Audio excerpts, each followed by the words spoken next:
चलना मतलब कि सीख रहे हैं, चलते खड़ा होते हैं, चलते हैं।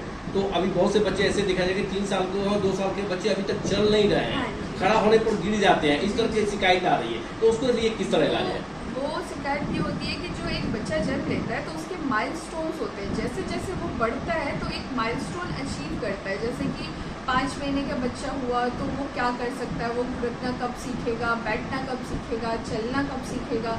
तो जैसे 1 साल के बच्चे होते हो तब वो चलने लग जाते हैं। अगर कोई बच्चा 1 साल होने पे भी नहीं चल रहा है तो इसका मतलब कि वो उसके माइलस्टोन्स कवर नहीं हो रहे, उसके माइलस्टोन वो अचीव नहीं कर पा रहा।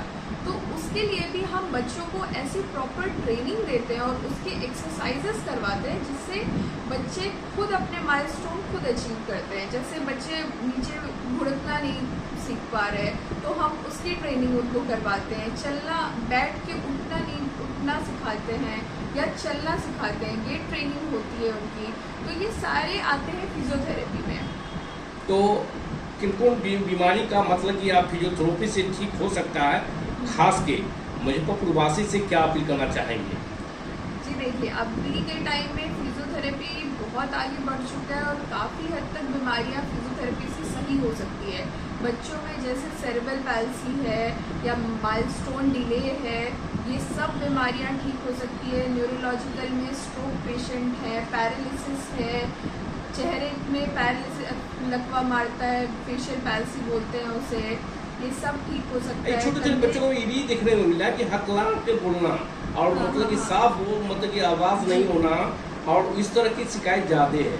हाँ, अभी और सबसे बड़ा जो एक बीमारी उभर के आ रहा है बच्चों में वो है ऑटिज्म, जो कि एक दिमागी बीमारी है। और ऑटिज्म के बहुत सारे रीजंस हैं, जिसमें एक फ़ोन वर्चुअल ऑटिज्म भी बहुत बड़ा है।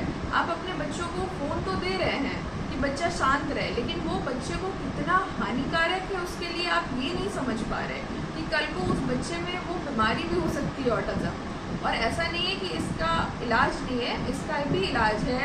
Physiotherapy, occupational therapy, speech therapy, ये सब मिलके एक प्रॉपर रिहैबिलिटेशन कर सकते हैं। तो ये सब कुछ ठीक हो सकता है। अभी सावन मास का महीना आ रहा है और लोकल बम और डाक बम जाएंगे, तो खास के उनको क्या बधाई देंगे और अपने स्वास्थ्य को कैसे देखभाल करें, अपनी तरफ से सबको संदेश दें? ये तो बहुत अच्छी बात है, डाक बम जा रहे हैं, पैदल चलते हैं, पैरों में दर्द आ सकती है, सूजन हो सकता है, घुटनों में दर्द हो सकती है, तो अपना ध्यान रखें। पानी वगैरह सब अच्छे आराम से पीते रहें। इलेक्ट्रोलाइट की बॉडी में कमी नहीं होनी चाहिए। सबसे बड़ा दिक्कत ये होता है कि बॉडी में इलेक्ट्रोलाइट की कमी होती है, उससे बहुत दर्द शुरू होता है।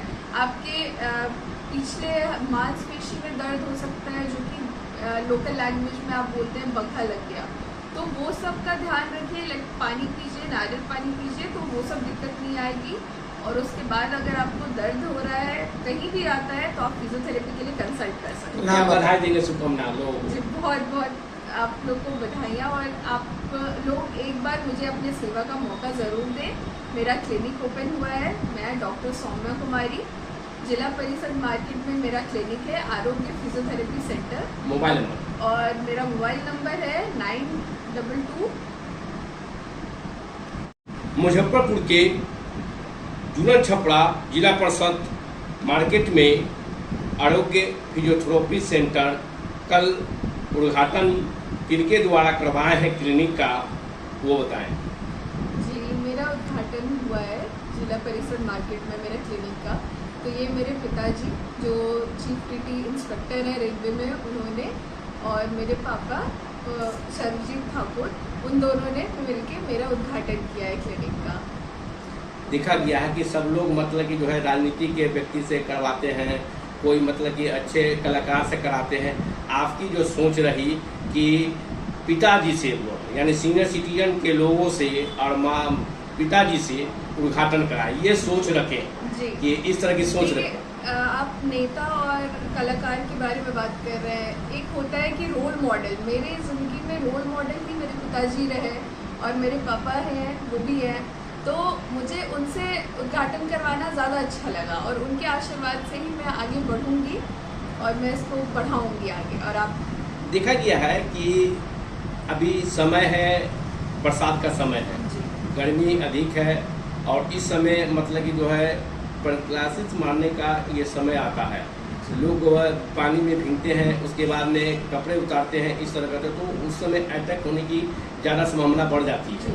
तो किस तरह आप फिजियोथेरेपी से उसे ठीक करते हैं, और मतलब वो बताएं पैरालिसिस के स्ट्रोक के बारे में। देखिए, पैरालिसिस स्ट्रोक एक न्यूरोलॉजिकल कंडीशन है जो कि किसी को भी हो सकता है किसी भी टाइम में। ये बहुत अलग अलग प्रकार के भी होते हैं। ये मेडिसिन में, जैसे आप अगर हॉस्पिटल में जा रहे हैं, बहुत अच्छी बात है, वहाँ आपका उपचार होगा, दवाइयाँ मिलेंगी, लेकिन उसके बाद आपको फिजियोथेरेपी बहुत ज़रूरी है। फिजियोथेरेपी में एक्सरसाइज के माध्यम से और मशीनों के माध्यम से हम पेशेंट को चलना सिखा सकते हैं दोबारा से, जो पेशेंट के हाथ पांव काम नहीं करते हैं उनमें जान आ सकती है दोबारा, और वो सब कुछ फिजियोथेरेपी से पॉसिबल है।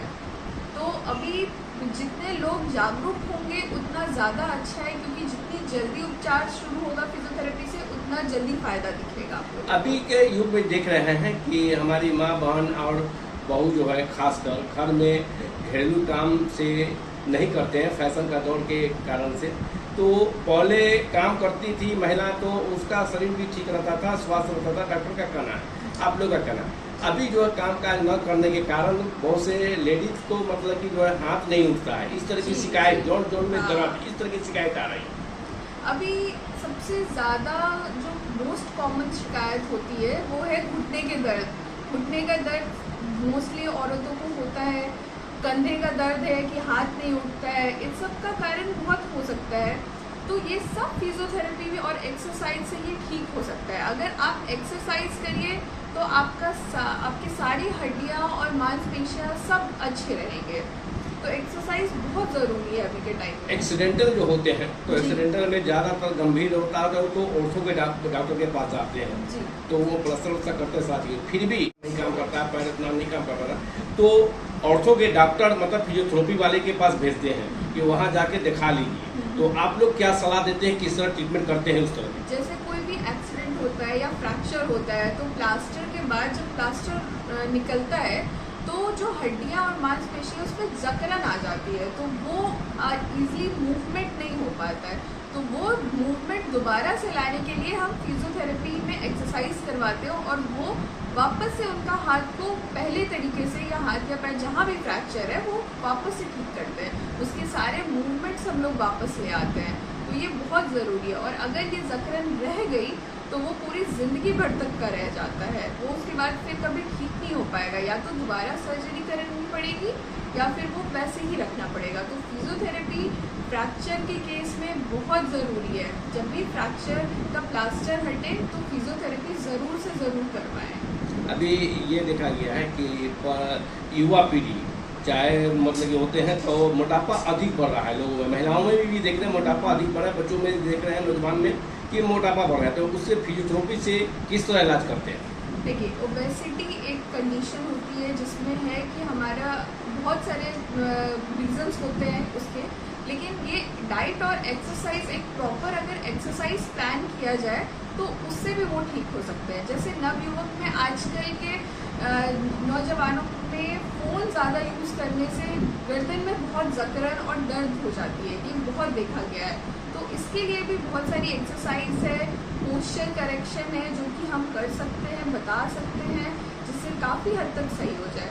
और फ़ोन तो आजकल के हर जनरेशन यूज़ कर रहे हैं और गर्दन की समस्या सबको हो रही है। गर्दन में जकड़न आ रही है, मूवमेंट नहीं हो रहा है, सोने में दर्द हो रहा है, सर्वाइकल पेन जो बोलते हैं, इन सब का इलाज है। और सही तरीके से आपको रहना और पोस्चर सिखाया जाएगा, उससे काफ़ी हद तक आपको बेनिफिट मिल सकता है। अभी देख रहे हैं 5 साल 10 साल के बच्चे को मतलब ग्रोथ नहीं बढ़ना और हाइट का प्रॉब्लम है, बहुत से बच्चे की मतलब हाइट कम है, तो उसको लंबाई बढ़ाने के लिए जो बच्चियां हैं या बच्चे हैं तो उनको हाइट के लिए किस तरह फिजियोथेरेपी से इलाज करते हैं?